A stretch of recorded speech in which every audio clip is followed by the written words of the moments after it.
Olá, alunos da primeira série do ensino médio da Escola Estadual Major Alcides. Vamos trabalhar a componente curricular matemática. Sou os professores Bruno Alves e eu, professor Rio do Cerdeira. E vamos falar hoje sobre a teoria dos conjuntos. É lógico que a teoria dos conjuntos é um assunto bem amplo, mas nós vamos tentar sintetizar. Por isso a necessidade de vocês terem que olhar e revisar várias vezes o mesmo vídeo até vocês entenderem, se tiverem com dificuldade. Bom, vamos falar sobre conjuntos, né? Conjunto é uma reunião ordenada de qualquer coisa. Pode ser pessoas, coisas ou animais. Ou seja, é a coleção de qualquer coisa. Por que a gente fala qualquer coisa? Porque quando vocês tiverem o primeiro contato com o conceito de conjuntos, porque conjunto não tem uma definição, ele tem conceito, né? Então, vocês devem lembrar, quando eram criança, né, que tinha o conjunto das flores, das estrelas, das frutas, da maçã. E agora não, a gente vai trabalhar com conjuntos numéricos, então é bem mais amplo, né, o conceito. Então, como um exemplo de conjunto, um lápis, de lápis, né, em um estojo de caneta, um conjunto de livros, de uma biblioteca, ou até mesmo um conjunto de pessoas em uma festa de aniversário. Então, isso vai designar um grupo, né? Então, um grupo fechado ali. Então, e aí, o que é um conjunto para matemática, né? Então, tá esse questionamento aí. Um conjunto deve ser nomeado sempre por letras maiúsculas, sejam elas A, B, C ou qualquer outra letra pertencente ao nosso alfabeto. Já em relação à sua representação, existem basicamente duas formas de realizá-la e que podem ser utilizadas de acordo com a preferência ou a necessidade que envolve o assunto. Ou o conjunto é expresso entre chaves, ou então em forma de diagrama, como vamos ver aqui nessa figura. Ó, do conjunto A ele está entre chaves, né? O conjunto A é separado por vírgulas ou também por ponto e vírgula. Só que também nós vamos conhecer futuramente o diagrama. O diagrama de Venn como uma forma de representar um conjunto e seus elementos. Quando um conjunto está expresso entre chaves, seus elementos podem ser separados por vírgula, né, como vimos anteriormente, ou por ponto e vírgula. Já quando um conjunto é expresso da forma de diagrama, então os seus elementos podem ser dispostos de forma aleatória, ou seja, não pode seguir uma ordem, não é obrigado a seguir uma ordem, desde que cada um desses elementos esteja sempre ao lado de um pontinho, para designar que ele está fixo ali naquele lugar, né? Que é isso que nós vamos ver agora, ó. Observe a diferença do A para o B, o de verdinho que está o 1 com pontinho, o 2 com pontinho e assim sucessivamente, né? É interessante lembrarmos aqui que os elementos de qualquer conjunto não se restringem apenas a números ou letras, mas também podem ser outros conjuntos. O que eu estou querendo dizer para vocês é que um conjunto podem ter subconjuntos. É aí que nós vamos trabalhar agora o conceito de pertinência entre elemento e conjunto. Então, vai existir uma diferença, né, entre o pertencer e o conter. A relação de pertinência é entre elementos e conjunto. A relação de do lado direito de vocês aí que está contido, né, que está contendo, é em relação a subconjuntos, né, elementos e subconjuntos, que no caso é a relação entre conjunto e conjunto, e do lado esquerdo é a relação entre elemento e conjunto que nós vamos estudar agora. Para não escrevermos sempre pertence ou não pertence, temos na matemática um símbolo específico para cada situação, que é esse mesmo aqui, ó. Pertence é o Ezinho, não pertence é o E com esse traço aí.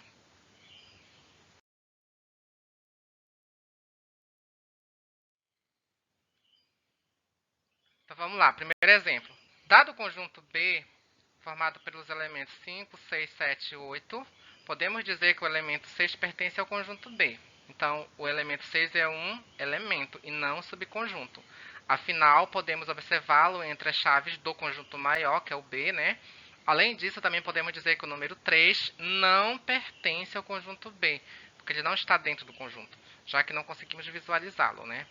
Então, como representaríamos matematicamente? Na linguagem matemática fica 6 pertence a B e 3 não pertence a B. Fiquem atentos que no exercício que eu vou passar para vocês, vou pedir isso aí que vocês façam lá no Google Forms. Foi dito no item anterior que os elementos de um conjunto também podem ser outros conjuntos. Em um caso como esse, nós não diremos que um conjunto pertence ou não a outro conjunto, mas sim que um conjunto está contido ou não em outro conjunto. Matematicamente, é claro também que existe um símbolo para essa situação, que é esse aqui, ó. Esse C está contido, o C cortado não está contido. Isso vai ser útil lá nas questões do Google Forms. Para entendermos bem a diferença entre as duas denominações, observaremos o seguinte conjunto e faremos algumas afirmações. Primeiro, o conjunto F é o conjunto maior. E ele tem os elementos 3, 1, 8, 6. E ele tem também como elementos o conjunto A e o conjunto B. Que nessa situação aí são subconjuntos do conjunto maior, que é o conjunto F.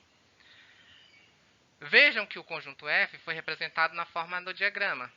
Além de possuir elementos comuns, no caso alguns algarismos, esse conjunto também passou a possuir dois elementos que são outros conjuntos menores, que é o A e o B, né? O A formado pelo 4 e pelo 12 e o B formado pelo 9 e pelo 12. Então, como seriam as sentenças? Seriam assim, ó, 8 pertence ao conjunto F, 1 pertence ao conjunto F, 10 não pertence ao conjunto F, 5 não pertence ao conjunto F, porque o 10 e o 5 não aparecem aí em nenhum momento. A, olha o símbolo aí, está contido em F, está dentro do conjunto F. B está contido em F, ou seja, está dentro do conjunto F. E o conjunto 6 e 7 não está contido no conjunto F, porque eles não aparecem.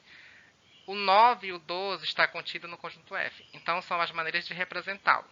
Mais adiante, nós vamos conhecer também os símbolos contém e não contém, que é esse aqui. Então, contido não está contido. É o C, né? Contém não contém é o C invertido, né? Para o outro lado. Bom, gente, isso aqui é muito intrigante, mas ao mesmo tempo não é difícil. O que a gente pode olhar lá para o conjunto F?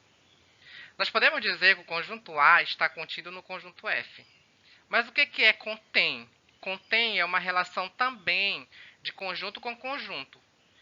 Só que para conter algo dentro de um conjunto, o conjunto maior é que vai conter esse elemento. Por exemplo, o A e o B estão contidos no F, mas eu não posso dizer que o A e o B contêm o F, porque eles são menores.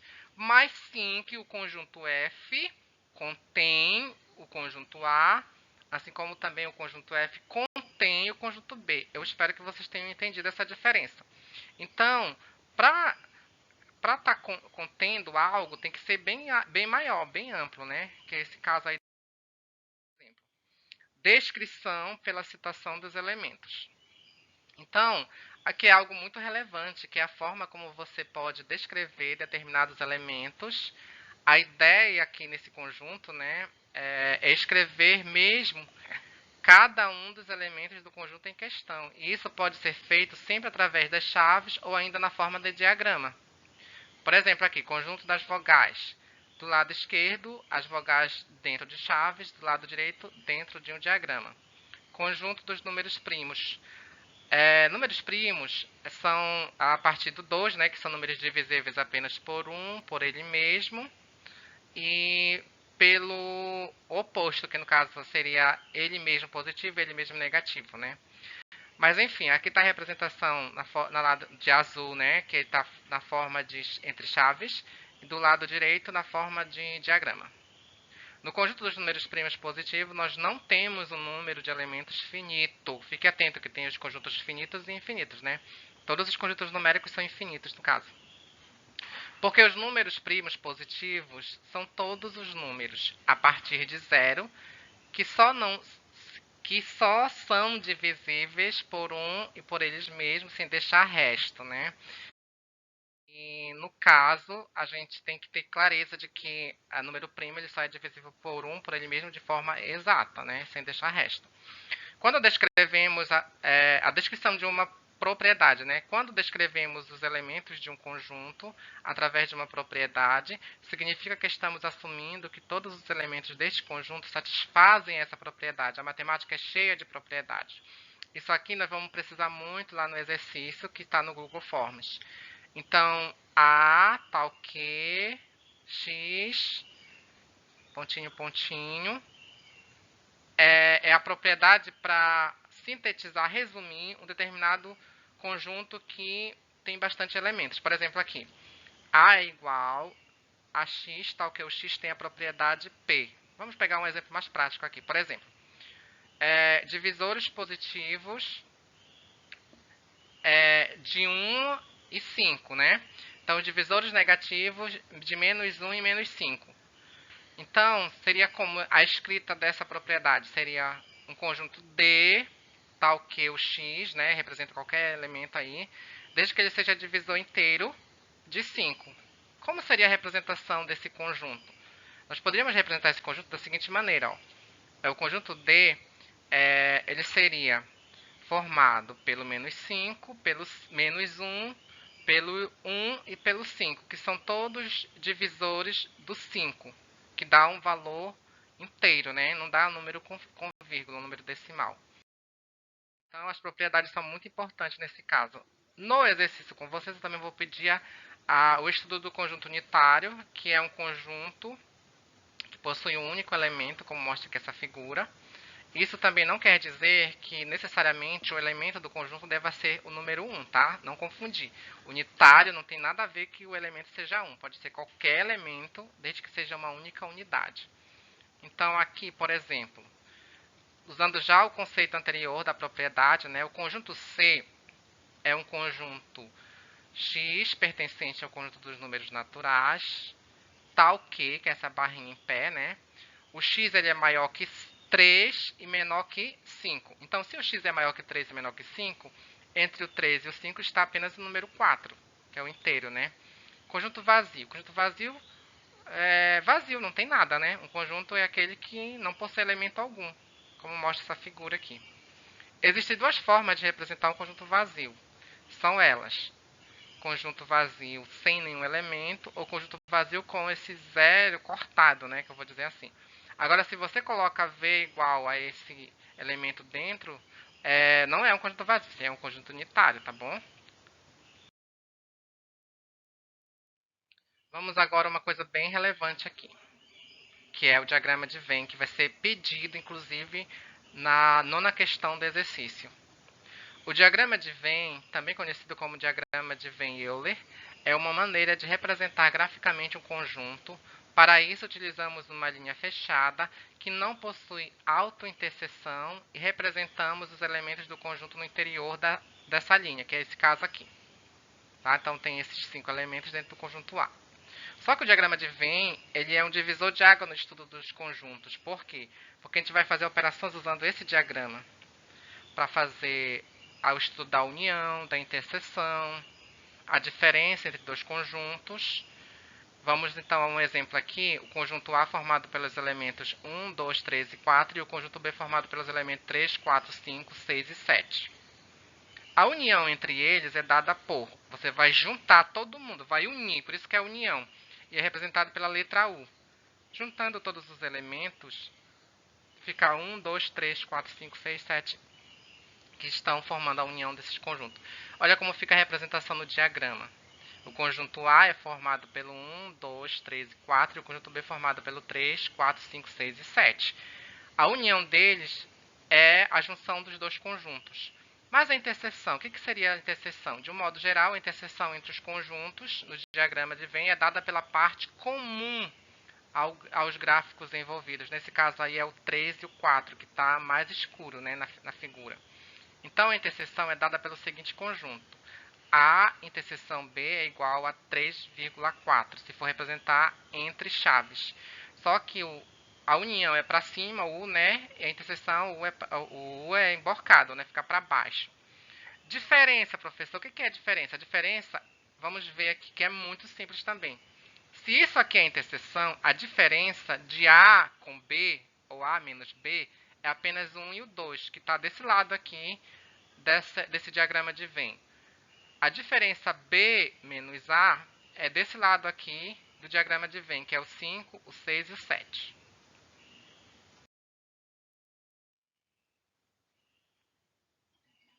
Vamos a esse exemplo aqui.